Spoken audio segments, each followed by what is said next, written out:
Hello, everyone, and welcome back to the Daily English Lab podcast. Within 10 seconds of hearing you speak, native English speakers can tell you're not a native speaker. Not because of your vocabulary, not because of grammar mistakes, not even because of your accent. It's because of 5 subtle signals that you probably don't even know you're broadcasting. Here's what's frustrating. You've studied English for years. Your grammar is solid. Your vocabulary is impressive. But something about the way you speak immediately identifies you as non-native. And until today, you probably didn't know what those signals were. I'm about to reveal the 5 specific things that native speakers unconsciously detect within the first 10 seconds of conversation. These aren't about sounding American or British.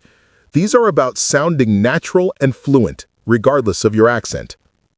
In the next 25 minutes, you'll discover exactly what native speakers are listening for, why you're accidentally sending these signals, and most importantly, how to fix them.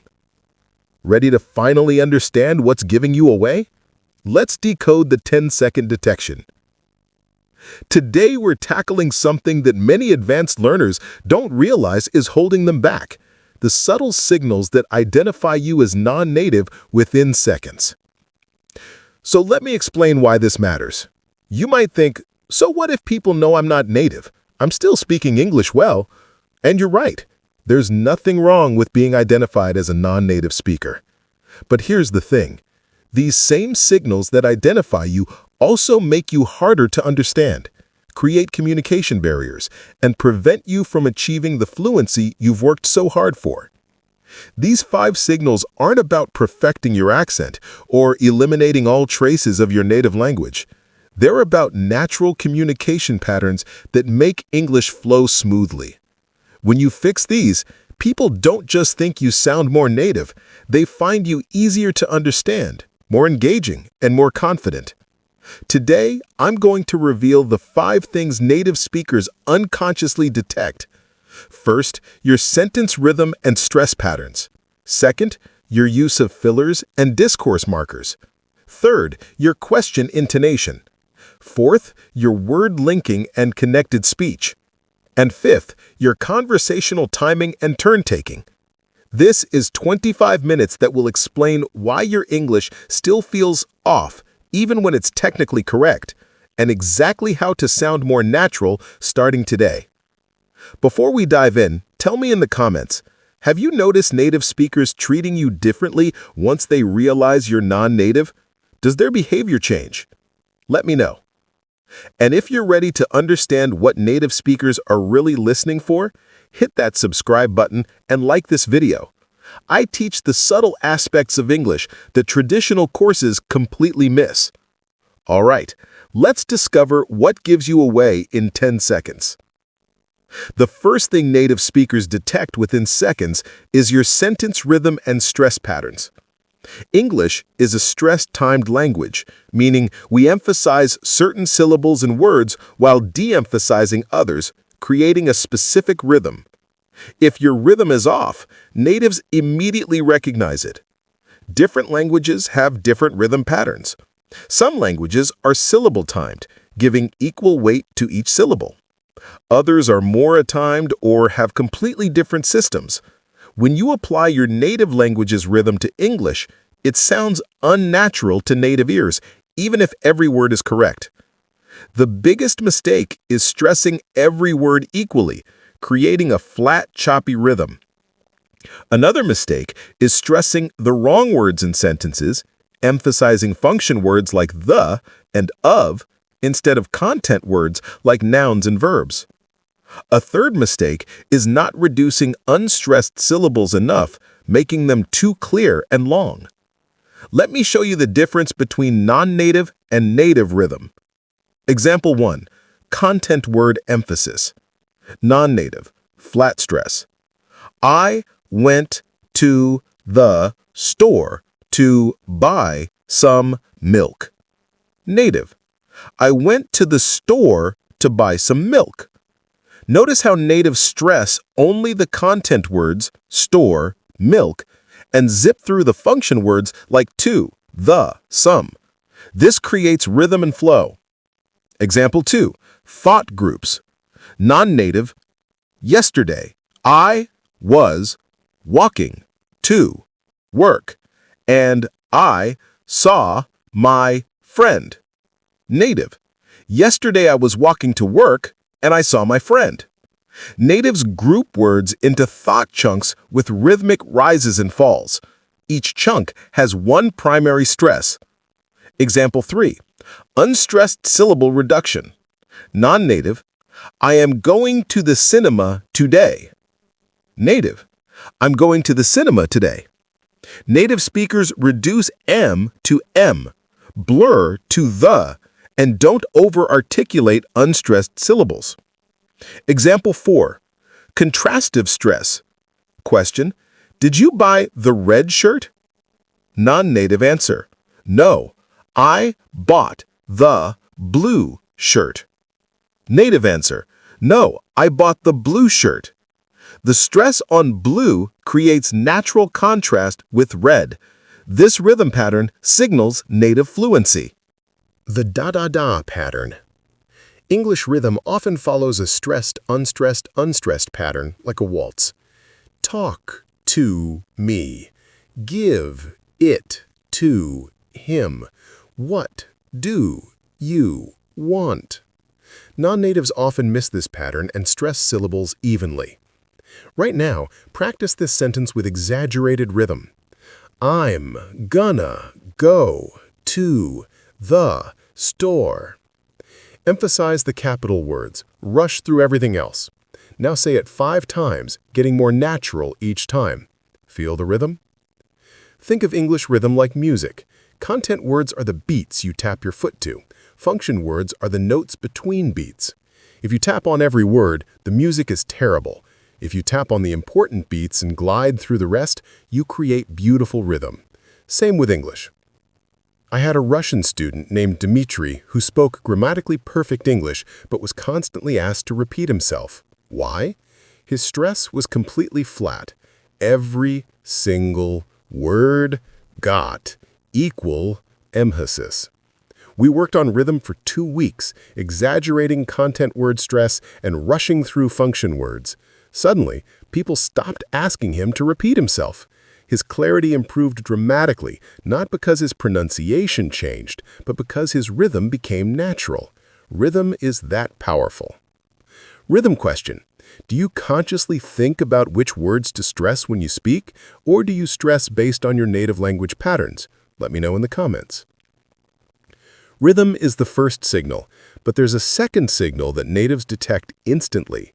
Your use of fillers and discourse markers, and most learners get this completely wrong. The second thing that gives you away is how you use fillers and discourse markers. Native speakers use like, you know, I mean, constantly. Non-natives either avoid them completely or use them in unnatural ways or use the wrong ones. Fillers and discourse markers aren't mistakes or signs of poor English. They're functional elements that show you're thinking, buying time, or organizing your thoughts. Using them naturally makes you sound fluent. Not using them or using them wrong makes you sound like you're reading a script or translating. The biggest mistake is avoiding all fillers because you think they're bad English. This makes you sound robotic. Another mistake is using fillers from your native language like or other non-English sounds. A third mistake is using and but none of the other discourse markers that natives use constantly. Let me show you how natives actually use fillers and markers. Example 1. Thinking fillers. Non-native. I think we should, 4 seconds of silence, change our approach. Native. I think we should, change our approach. The fills the pause naturally, signaling I'm thinking without creating awkward silence. Example 2. Like for approximation. Non-native, I woke up at 7:30 exactly. Native, I woke up at like 7:30. Like signals approximation and casualness. It's not incorrect, it's conversational. Example 3. You know for shared understanding. Non-native, it was very difficult. Native, it was really difficult, you know? You know, at the end invites agreement and creates connection. It's rapport building, not filler. Example 4. I mean for clarification. Non-native, I like her, she is kind. Native, I like her, I mean, she's really kind. I mean signals, let me clarify, or what I'm trying to say is. It makes speech more conversational. Example 5. Well for hedging. Question, do you agree? Non-native, no, I do not agree. Native, well, I'm not sure I completely agree. Well softens disagreement and sounds more diplomatic. Common native fillers and markers. And thinking sounds. Like for approximation, example introduction. You know, for seeking agreement or shared understanding. I mean for clarification or emphasis. Well for hedging, buying time, or softening disagreement. So for transitioning or concluding. Actually for correction or surprising information. Basically for simplification. Practice adding natural fillers. Instead of saying, I don't know what to do, say, I don't know, like, what to do. Instead of, I think it's expensive, say, well, I think it's kind of expensive. Feel how these markers make you sound more conversational? Think of fillers and markers as the oil in an engine. Without them, the engine runs rough and choppy. With them, everything flows smoothly. They're not impurities, they're necessary lubricants for natural conversation. Don't fear them, embrace them. My Korean student Min Ji never used any fillers because her English teacher told her they were incorrect and showed poor planning. But in conversations with Americans, they kept saying she seemed too formal or rehearsed. I taught her to use like, you know, and I mean naturally. At first, she felt like she was speaking bad English. But within 2 weeks, her American friends commented that she suddenly sounded so much more natural. The fillers created conversational flow that made her feel more human and less like a textbook. Filler question. Do you use fillers like like, and you know when speaking English? Or do you avoid them because you think they're wrong? Let me know in the comments. Fillers make you sound natural. But there's a third signal that immediately identifies non-natives, question intonation. And getting this wrong can completely change your meaning. The third instant giveaway is question intonation. Native speakers use specific pitch patterns for different question types. If your intonation is flat or follows your native language patterns, it sounds unnatural or even changes the meaning. Intonation carries meaning in English. The same words with different intonation can be a statement, a question, or even sarcasm. Non-native intonation confuses listeners or makes questions sound like statements, creating communication breakdowns.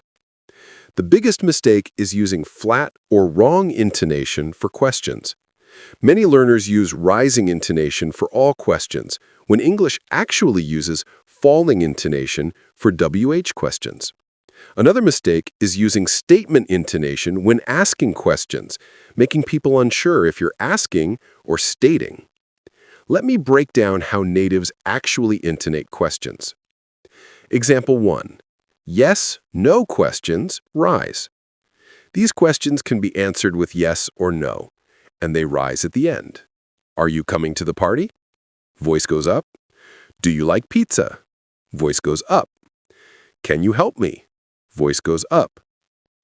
Non-natives sometimes keep these flat or make them fall, which sounds like statements, not questions.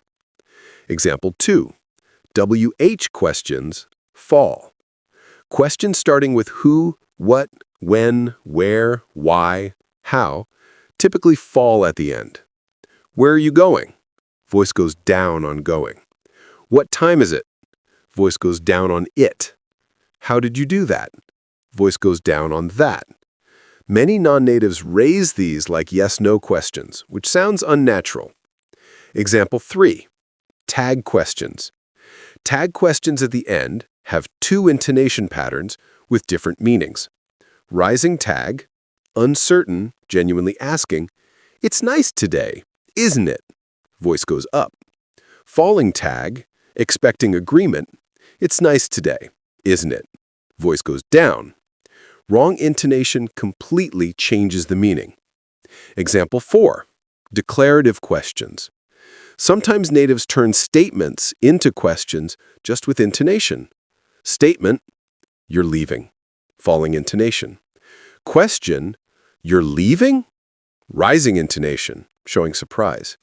If you don't use rising intonation here, it doesn't sound like a question. Example 5. List intonation.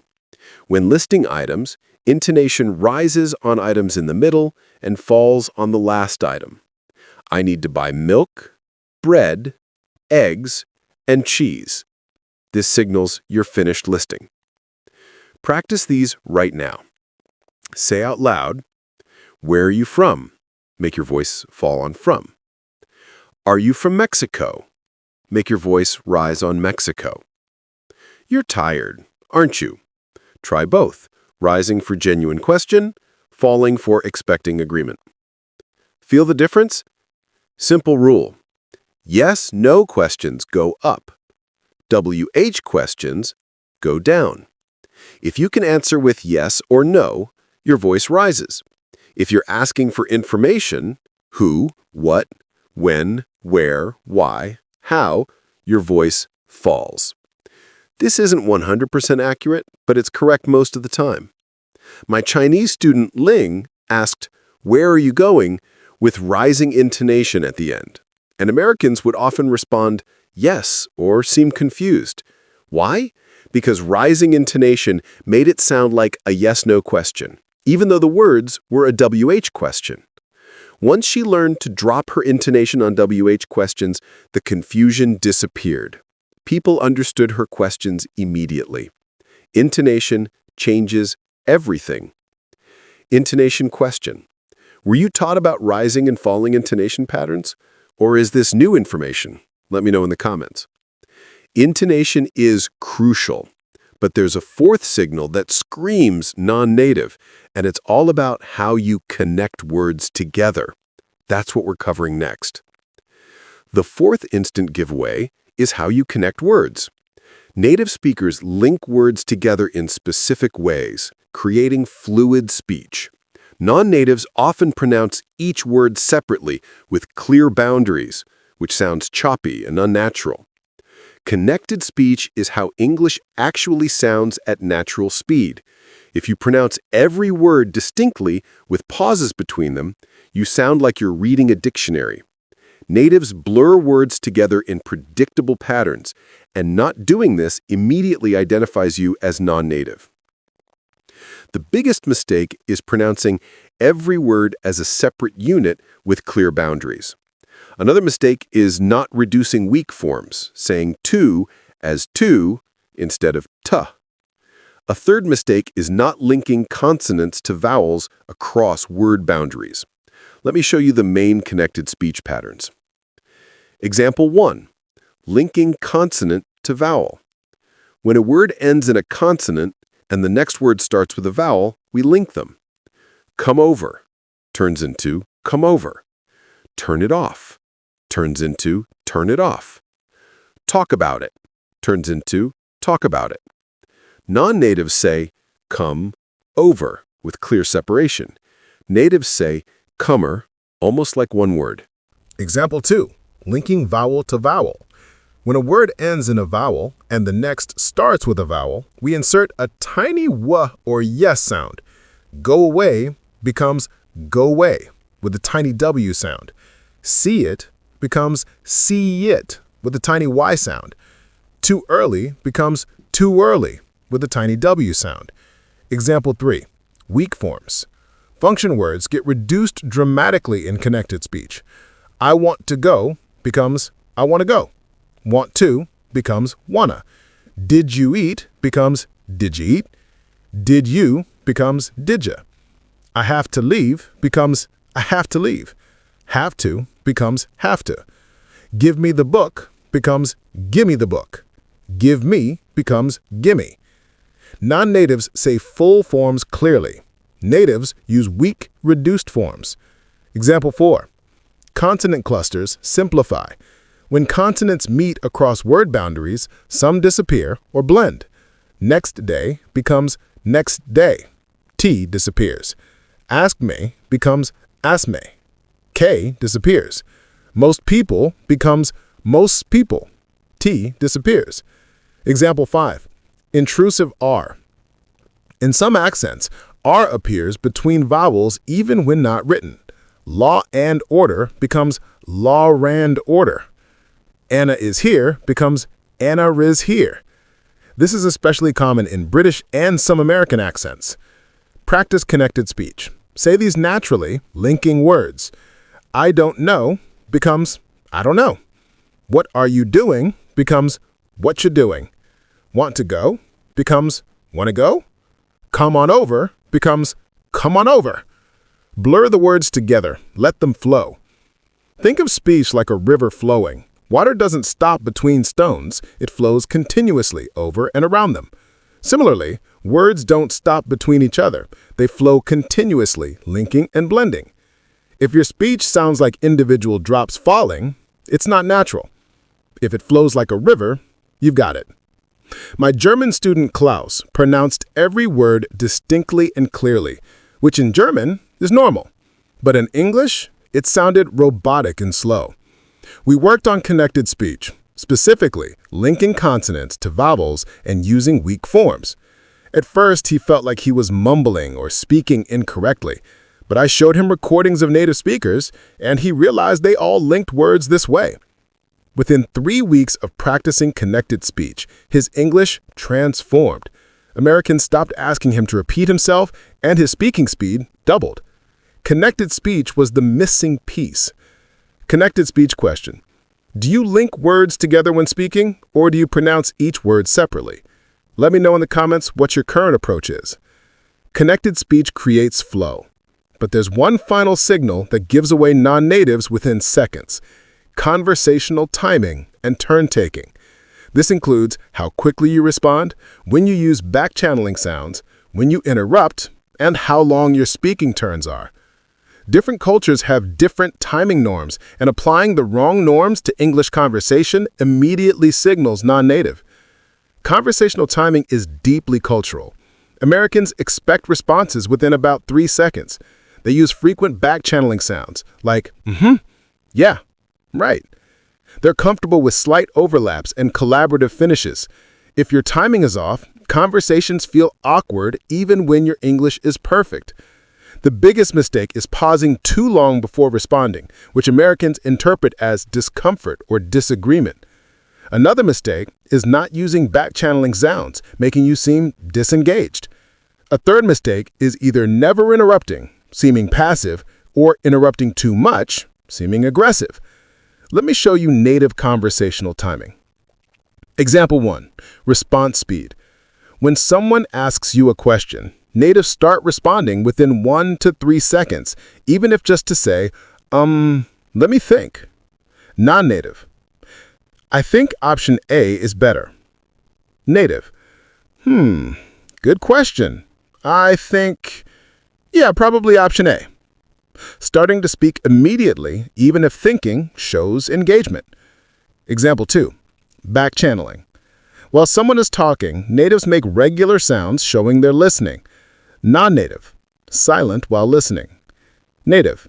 Speaker talking. Speaker continues. Yeah. Speaker continues. Right. Speaker continues. Oh, wow. These sounds every 5 to 10 seconds show active listening. Example 3. Collaborative finishing. Natives sometimes finish each other's sentences in friendly conversation. Speaker, I was thinking we could... Native. Go to that new restaurant? Speaker, exactly. This shows engagement and rapport. Example 4. Acceptable overlap. In enthusiastic conversation, natives slightly overlap without it being rude. Person A. And then he said, Person B, oh my God, really? Person A continues without being offended. Slight overlap shows excitement and engagement in American culture. Example 5. Typical turn length. In casual conversation, turns are usually 15 to 45 seconds. Longer monologues need invitations or questions. Non-native speaks for 3 minutes straight without pausing. Native speaks for 30 seconds. You know what I mean? How about you? Natives regularly turn conversation back to others. Practice these timing elements. When someone asks you a question, immediately start your response, even if just saying, let me think. When someone is talking to you, say, or yeah, every few seconds. Practice turning conversations back quickly instead of long monologues. Think of conversation like a dance. You need to match your partner's rhythm and timing. If they move fast and you move slow, you step on each other's toes. Watch and listen to how natives time their responses, back-channeling and turn-taking, then mirror that rhythm. When timing syncs, conversation flows. My Indian student, Priya, had perfect grammar and vocabulary but struggled socially in America. Why? Her conversational timing was off. She paused 5 to 10 seconds before responding, never back-channeled while listening, and never interrupted even when appropriate. Americans thought she was bored or unfriendly. We worked specifically on timing, responding faster, using and allowing slight overlaps. Her social life transformed within weeks. People started inviting her to things and saying she was easy to talk to. Nothing changed except timing. Timing question.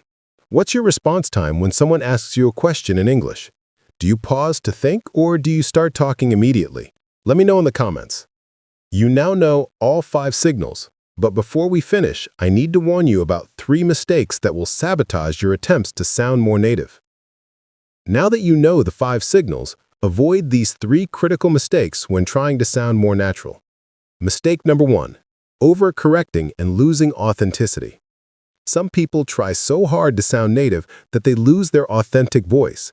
They force an American or British accent, overuse fillers, and sound fake. Don't do this. The goal isn't to completely hide that you learned English as a second language. The goal is to communicate naturally and fluently. You can have an accent and still apply these 5 principles. Natural communication with your accent is better than forced native speech that sounds artificial. Be yourself, just with better rhythm, intonation, linking, and timing. Mistake number 2, expecting overnight transformation. These 5 elements are deeply ingrained habits from your native language. You won't fix them in a day or week. It takes consistent, deliberate practice over months. Don't get frustrated if you consciously apply rhythm in one sentence but forget in the next. That's normal. Keep practicing. Record yourself regularly. Compare it to natives. Adjust. Over time, these patterns will become automatic, but expect it to take dedicated effort over months, not days. Mistake number 3, trying to fix everything at once. Don't try to consciously apply all 5 elements simultaneously in conversation. You'll overwhelm yourself and speak worse, not better. Pick one element to focus on for a week or 2. Maybe start with rhythm, consciously stressing content words for 2 weeks, then add fillers, then work on intonation. Build these habits one at a time and they'll eventually integrate automatically. Trying to do everything at once guarantees failure and frustration. Let's quickly recap the 5 things that identify you as non-native within 10 seconds and how to fix them. Signal 1, sentence rhythm and stress. Natives stress content words and de-emphasize function words, creating musical rhythm. Fix, practice emphasizing nouns, verbs, adjectives while rushing through articles, prepositions. Signal 2, fillers and discourse markers. Natives use like, naturally. Fix, strategically add appropriate fillers to sound conversational, not robotic. Signal 3, question intonation. Natives raise yes-no questions, lower WH questions. Fix, practice question patterns with correct rising and falling pitch. Signal 4, word linking and connected speech. Natives blur words together, reducing and linking. Fix, practice linking consonants to vowels, using weak forms, and connecting smoothly. Signal 5, conversational timing. Natives respond quickly, back-channel frequently, and manage turns naturally. Fix, respond within 3 seconds, use while listening, and balance speaking turns. Master these 5, and you'll sound dramatically more natural and fluent, regardless of your accent. You just discovered the 5 signals that identify non-native speakers within 10 seconds. These aren't about eliminating your accent. These are about natural communication patterns that make English flow smoothly and make you easier to understand. Here's your action step. Pick one of the 5 signals to focus on this week, just one. Comment below which one you're choosing and why. Accountability increases follow-through. If this video revealed things about English you never noticed before, smash that like button and subscribe. Next week, I'm revealing the vocabulary expansion method that's 10 times more effective than flashcards or memorization. You don't want to miss that. Remember, sounding natural isn't about perfection. It's about communication patterns that natives unconsciously recognize and respond to.